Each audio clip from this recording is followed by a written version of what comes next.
Je te retrouve ce matin dans un épisode de podcast qui est un peu plus intime, où je vais te parler de moi, non pas pour te raconter ma vie, mais parce que je me dis que les questions que je me suis posées sont peut-être des questions qu'actuellement tu te poses.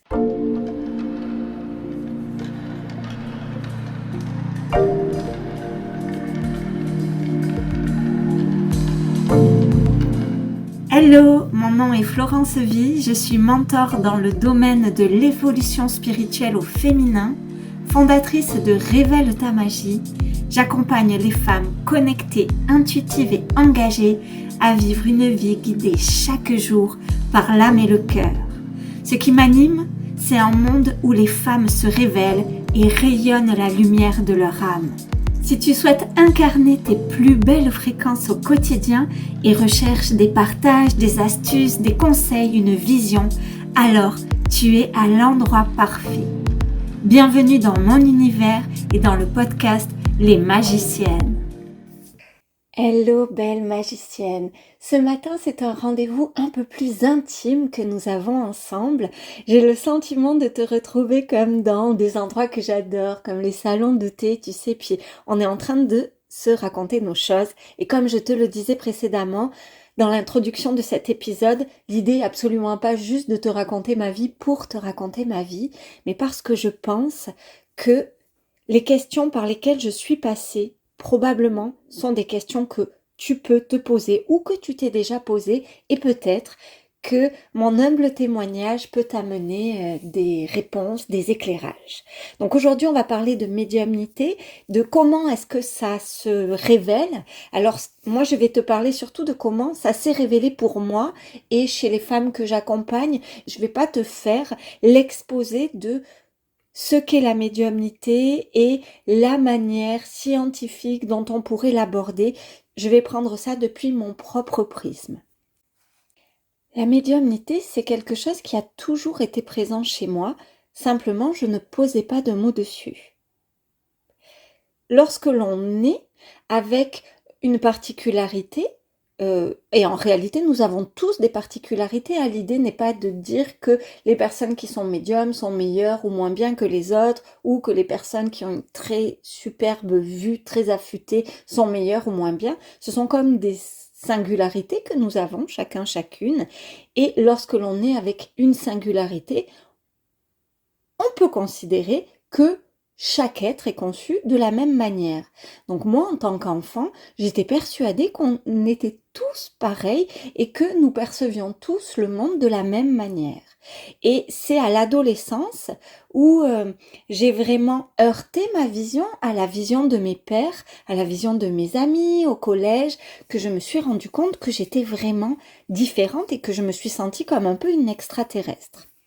En réalité, j'avais déjà ressenti ça, notamment dans ma manière de gérer mes émotions, parce que, ok, il y a la médiumnité, mais il y avait déjà une grande hypersensibilité, et dans ma famille, cette hypersensibilité, elle pouvait être interprétée comme de la faiblesse ou de la vulnérabilité, parce que pour les membres de ma famille, ça pouvait sembler vraiment très particulier, vraiment très bizarre quand j'étais enfant de me voir pleurer pour un oui, pour un non, pour des choses qui sont tristes, mais aussi pour des choses qui sont belles, mais aussi pour des choses qui sont joyeuses.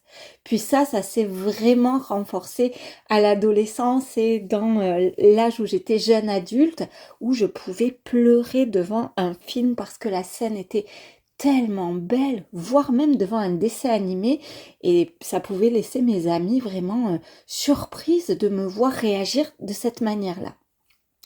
Mais là où je me suis vraiment rendu compte que j'avais une manière de gérer et de interpréter le monde différente, c'est à l'adolescence. Et je pense qu'à l'adolescence, forcément, c'est là que l'on prend conscience, quelle que soit notre singularité, de nos singularités, parce que nous n'avons qu'une envie, c'est de se fondre dans la masse. Et forcément, on ne peut pas se fondre dans la masse, on ne peut pas se lisser, même si on le fait par suradaptation.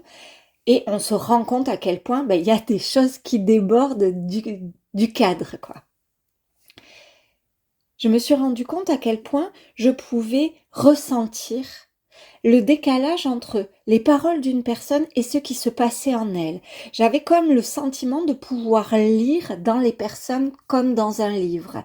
C'est-à-dire qu'en me connectant aux autres, cette hypersensibilité, elle était aussi dans les clairsens et dans la clairsentience. C'est-à-dire que en me connectant à quelqu'un sans le vouloir, simplement parce que j'entrais en relation avec cette personne, je pouvais sentir à quel point la personne était alignée à ce qu'elle disait, ou par exemple quelqu'un où on se dit mais tout va bien, oui oui tout va bien, et puis je sentais que non, tout allait pas bien, et j'avais comme des bribes d'informations du pourquoi ça n'allait pas.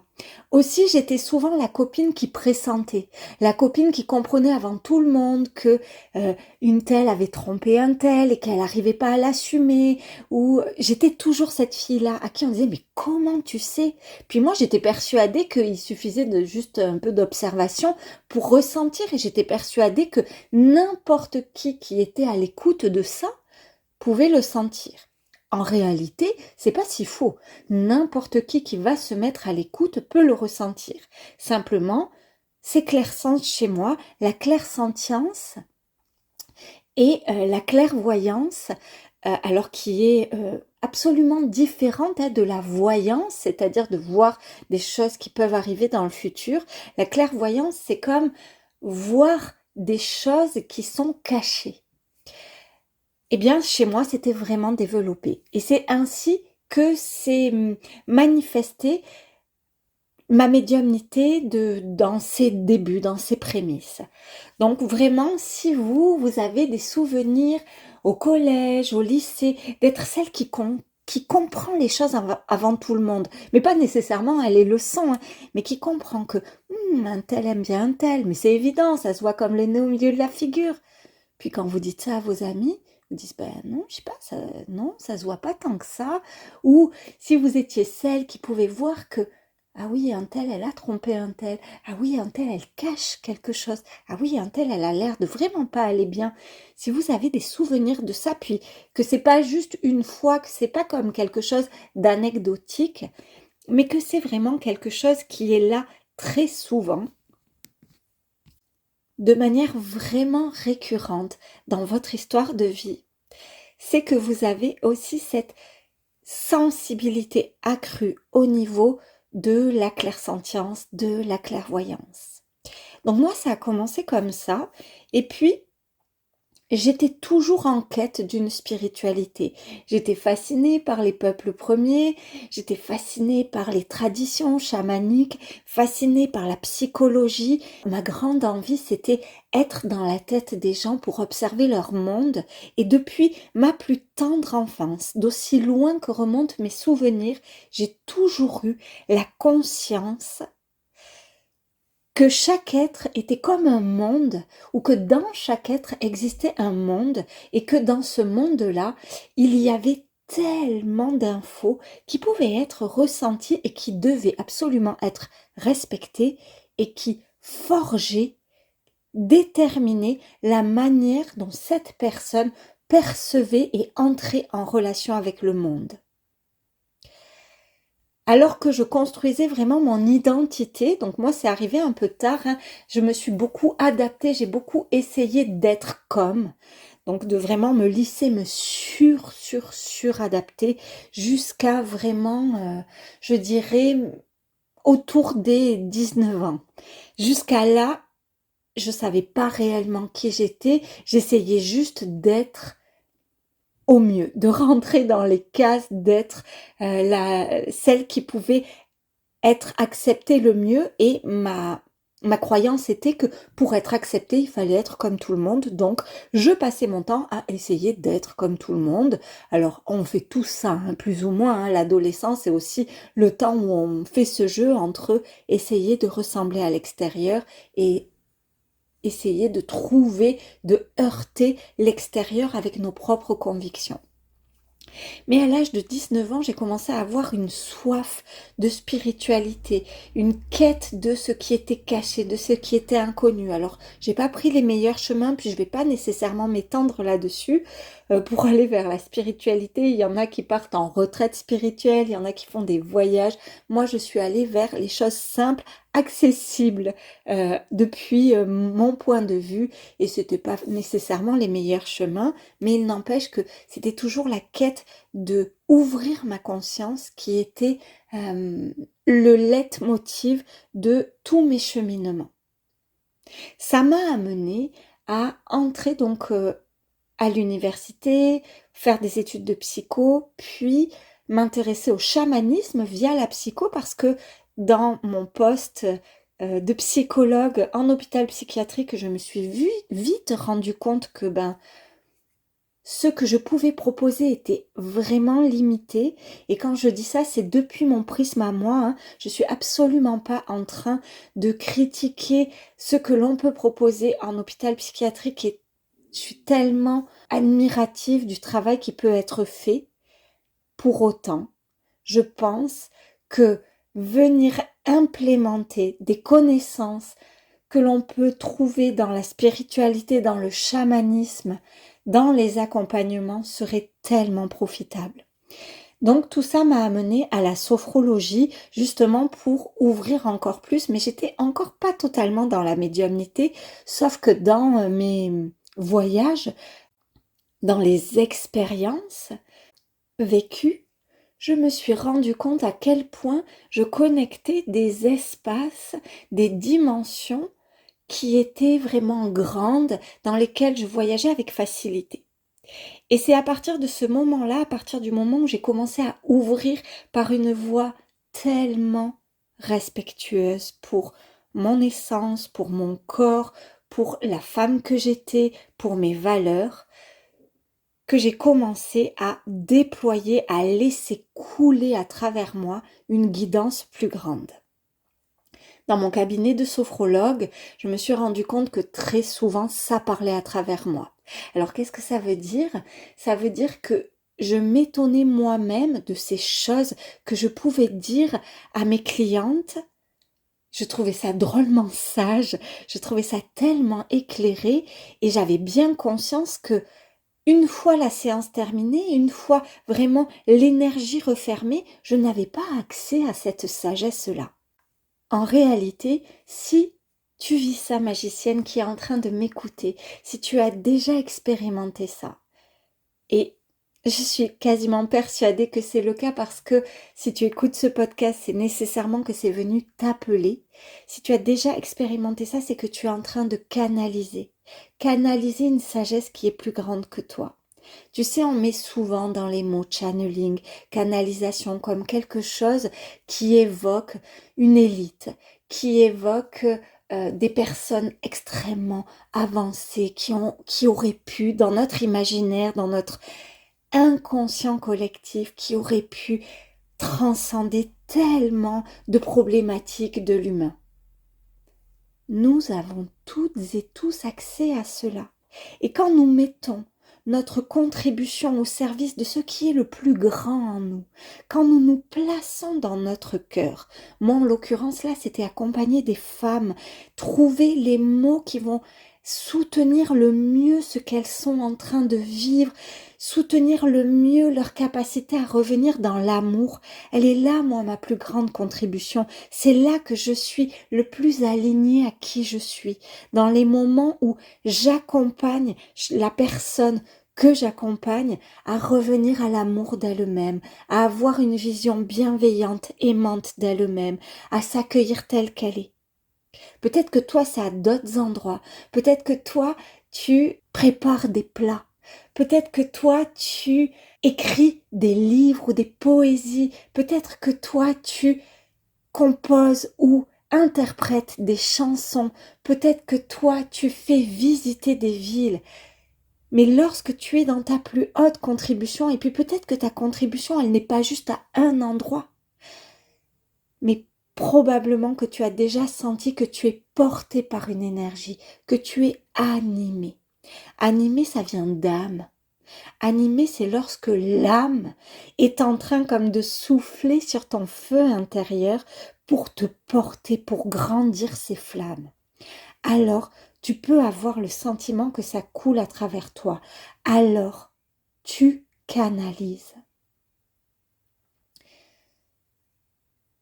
Et c'est là que s'exprime la médiumnité. Après, comme la vision, elle s'exprime d'une manière très différente. Il y a des personnes qui voient très très bien les couleurs, il y a des personnes qui voient très très bien de loin, il y a des personnes qui ont une mémoire visuelle. Tu vois, il y a plein de manières d'avoir un sens visuel accru.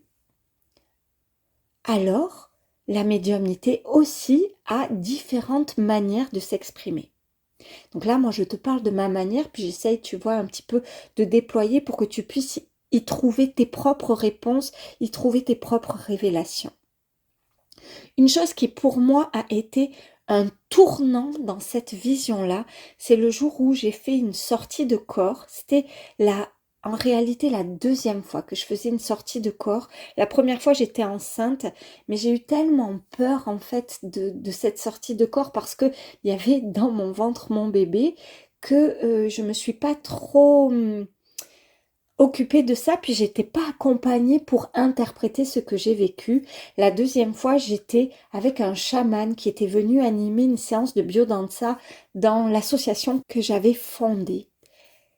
Et là, j'ai été accompagnée, j'ai fait une sortie de corps, j'ai vécu un voyage particulier. Je ne vais pas nécessairement te raconter ce voyage, mais parce que ce chaman a vraiment insisté pour que je lui redonne les informations de ce que j'avais vécu, alors ça m'a permis de prendre conscience qu'il s'était passé quelque chose de vraiment grand et que je ne pouvais pas faire autrement que de reconnaître que c'était là. Tu n'as pas nécessairement besoin de quelque chose d'aussi fulgurant pour reconnaître que c'est là. Et c'est aussi le but de cet épisode de podcast, c'est de te dire que tu peux faire confiance, que tu n'as pas besoin de douter, de te dire mais est-ce que je suis digne, est-ce que je suis légitime? Parce que tout ça, c'est des histoires de l'ego. Jamais tu t'es demandé est-ce que tu étais digne de sentir ce parfum? Est-ce que tu étais digne de voir cette vue? Je veux dire, si tu montes en haut d'une montagne et qu'une vue époustouflante, absolument merveilleuse, s'ouvre à toi, tu vas pas te dire mais moi qui suis habituée à voir des choses pas très jolies, suis-je digne de voir cette vue? Tu vas juste la contempler. Alors bien sûr, en fonction de ton histoire, tu seras plus ou moins en capacité de recevoir cette vue dans ton cœur, de ressentir la gratitude. Mais tu vas pas te demander est-ce que c'est là, est-ce que c'est pas là. Nos clairs sens sont des sens.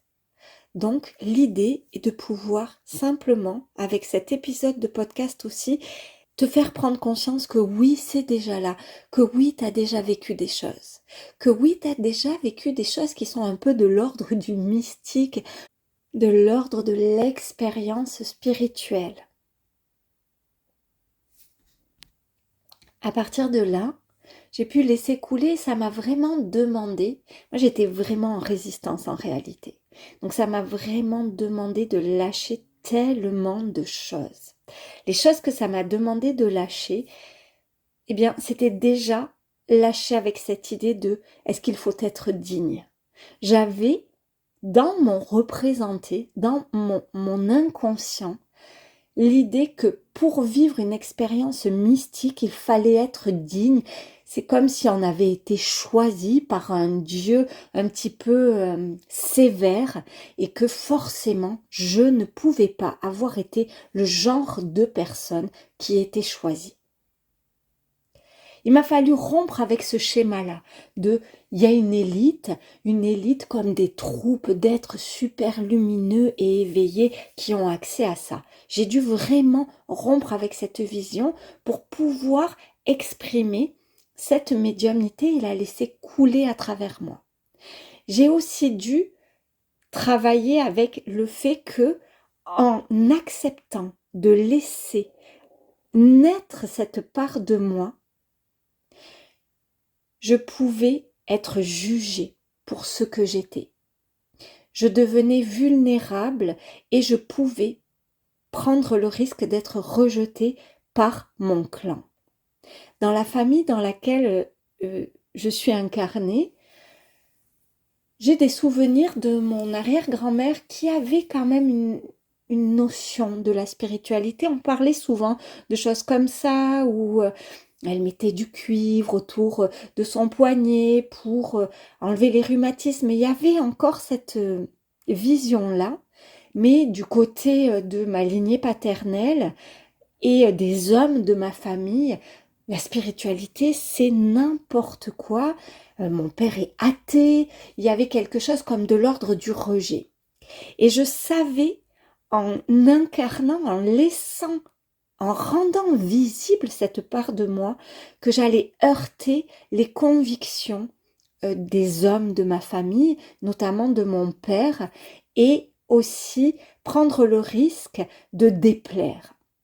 Ça m'a demandé beaucoup de travail parce que du côté des hommes de ma lignée, et c'est carrément ok avec ça, hein, être une médium, c'est être un charlatan, c'est être un usurpateur, c'est être quelqu'un qui arnaque. Et donc il a fallu vraiment que je sorte de tout ça.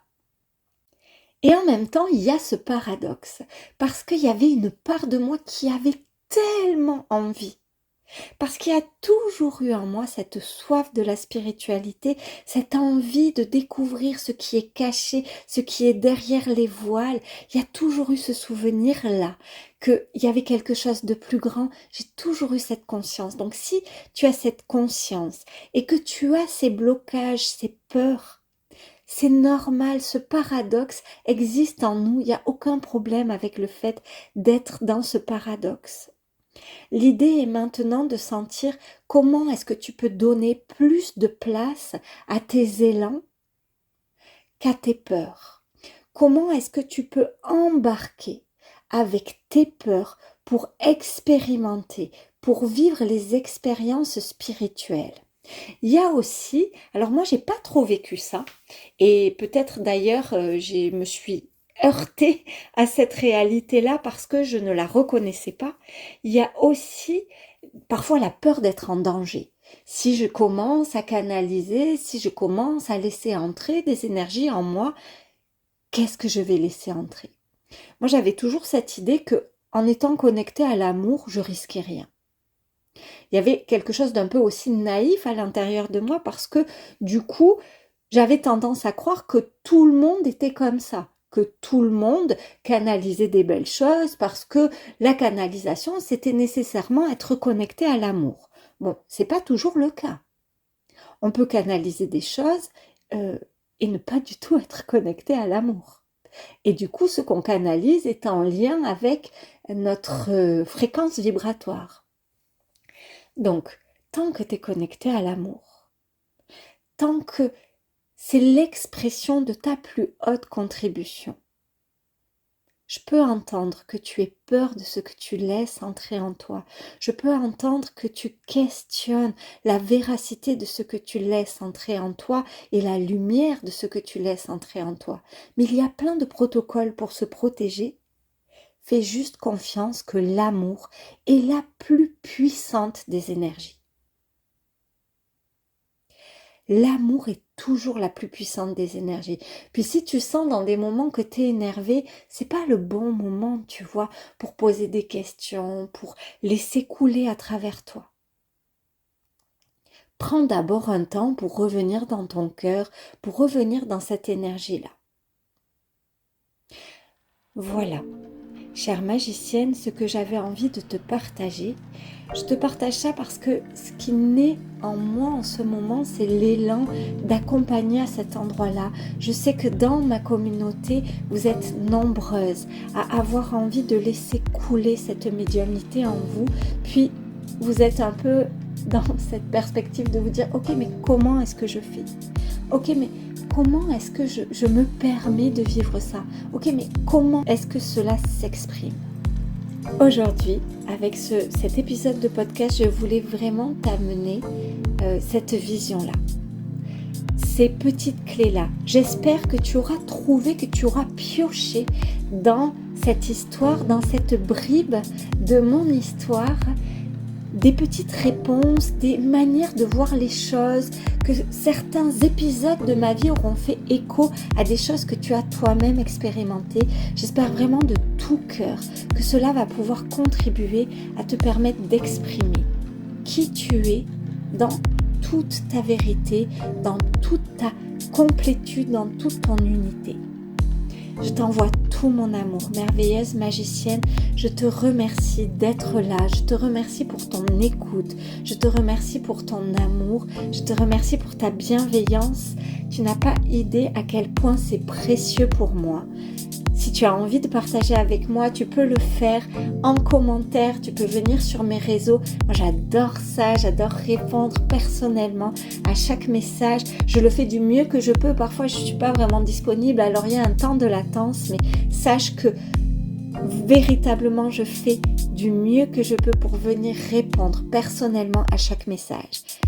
Je t'embrasse très très fort. Je te dis rendez-vous la semaine prochaine pour un nouvel épisode du podcast des magiciennes.